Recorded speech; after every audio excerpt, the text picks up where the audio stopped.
Yeah, AOC should run for president of the United States. But why, you might be asking? Why should AOC run for president? What has she actually done to be qualified for the highest office in the country? Wouldn't it be better if she just made the jump to the Senate first and primaried old, strongly worded letter Mr. Chuck Schumer? No, I don't think so. And I'm going to tell you why. See, we're told over and over again that our country has never been more divided. That not since the Civil War have we looked at our fellow Americans as an other, as a them, as the enemy. And no matter how much they want you to think that this is some war between the left versus right, or even the far left versus the moderate left, it's not true. Now, don't get me wrong. The appearance of us being as divided as we are is absolutely intentional. But most Americans agree on more than you would think. We agree that the American dream is slipping further out of reach every single year. We agree the cost of living is quickly outpacing how much you're able to earn from a single job. We agree that not only is something broken, but things need to change right now. And AOC has built her entire career on saying exactly this. We have to have a working class centered politics if we are going to succeed, and also if we are going to stave off the scourges of authoritarianism. Are we fighting to guarantee health care for every American? Are we trying to raise wages? Are we tackling on these huge corporations that are, price gouging us, building out AI data centers and poisoning people's water wells? Are they going to see us actually take these people on, or are they going to see us take their money and look the other way? Our current system forces working people to make the impossible choice between rent, childcare, or leaving the workforce altogether, which often disproportionately affects women. But it's not just talk. Most recently, she secured $14.2 million for projects in her district, money that is going to help make the day-to-day lives of her constituents just a little bit easier. And her district absolutely loves her. She won her last primary with 87% of the vote. And nationally, she's building a track record that most people don't even know about. She's playing major roles in bipartisan bills trying to reduce the cost of our energy, to stop Supreme Court justices from getting gifts in exchange for who knows what. And she's fighting to make it illegal to create and spread fake explicit images of people without their consent. And if you find yourself saying that she could or she should be doing more, she would agree with you. But there's one little problem. You and Nancy Mace actually have been working together on this Defiance Act. It's a bill that allows victims who have been, the victims of deepfakes, sexually explicit deepfakes, to get recourse. It passed unanimously in the Senate. It has a bunch of bipartisan co-sponsors, and yet Republicans apparently don't want to pass it because it will give you specifically a win. What's going on there? This is not the first time that we've encountered that roadblock. I've had bills that are, we hear about the flashy stuff. I have bills that are so common sense that pass committee unanimously, that everyone, Republicans agree on, Democrats agree on, swing seat folks agree on.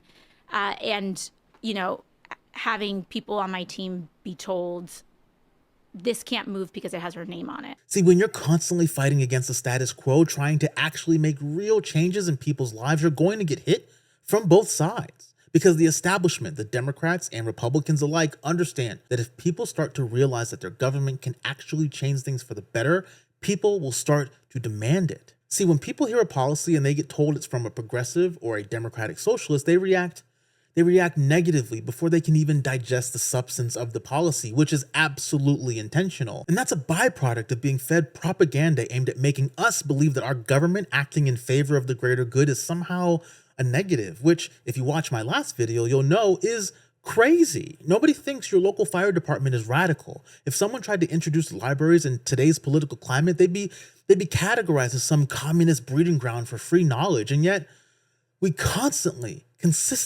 over and over again, vote against candidates who believe in a collective greater good. But when you strip off the political label and look at what people actually believe, you'll see that progressive policies poll extremely well A 2019 poll found that Medicare for All has support from roughly 70% of Americans. 2/3 of Americans are in favor of expanding Social Security. 75% of Americans say the tax system has too many loopholes and is disproportionately favoring the rich. All things that you would believe were some commie fringe idea if you only listened to Fox News. But these are things that most Americans say they want when you don't tell them that they are progressive policy. We really aren't divided, but they sure want us to believe that we are, which brings me back to AOC. In 2018, she was a 28-year-old bartender running against a 10-term incumbent, a guy that some people thought was on pace to be Speaker of the House one day. And when she won anyway, the Democratic establishment didn't embrace her. They didn't even take her seriously because they thought that she was just some flash in the pan. But they're damn sure taking her seriously now. After the 2024 election, Bernie Sanders and AOC went on the Fighting Oligarchy tour to do a couple of things. First, to show people that there are members of the opposition party willing to do more than just write a strongly worded letter.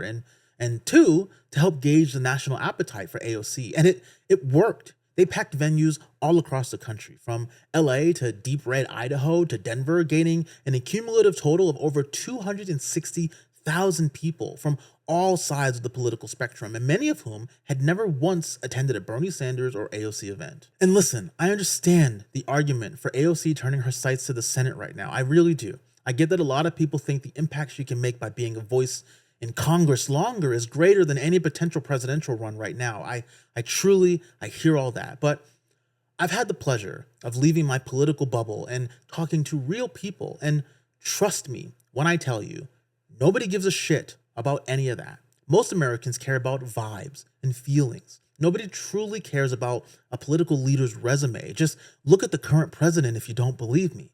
He didn't have a political background most say they care about for one to be president, but there he is. Instead, he made people feel things, specifically fear and anger. See, Donald Trump reminds me of the first half of Monsters, Inc. Fear and anger may keep the lights on, but it's ultimately no match for joy and laughter and community and positivity, something we all felt during Brat Summer with Kamala Harris, and something she threw away by running to the middle.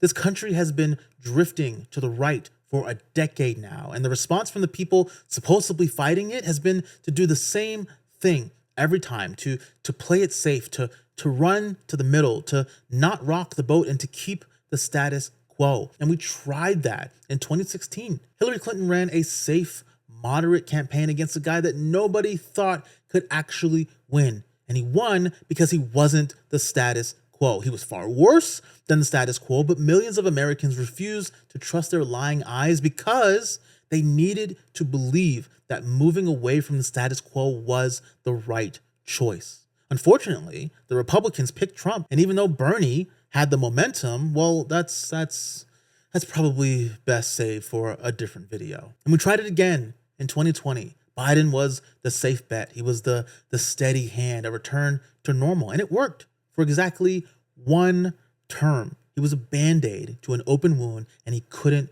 stop the bleeding. And then 2024 happened. And if running back to the middle actually solved anything, Trump would not have gotten elected again. And that's what makes this moment so different. People are tired of the same old bullshit politics of underpromise and underdeliver. We have watched the establishment run to the middle against the far right movement and fail over and over again. The time is now to take a big swing, to run a candidate connected to people instead of corporate-backed donors, to run someone actually willing to say that we can't keep doing what we've been doing and expect anything to change. Yes, things can change.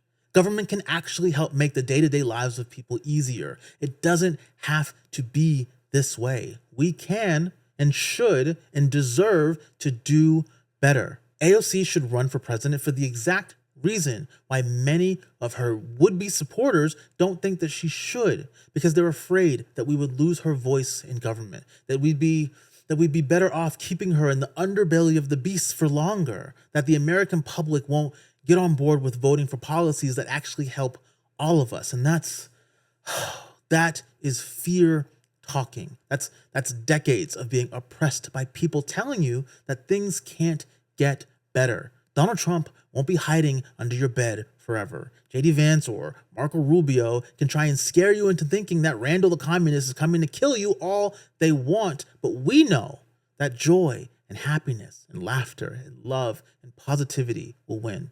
It's time for AOC to step up to the front of the line. It's time to truly push this country forward.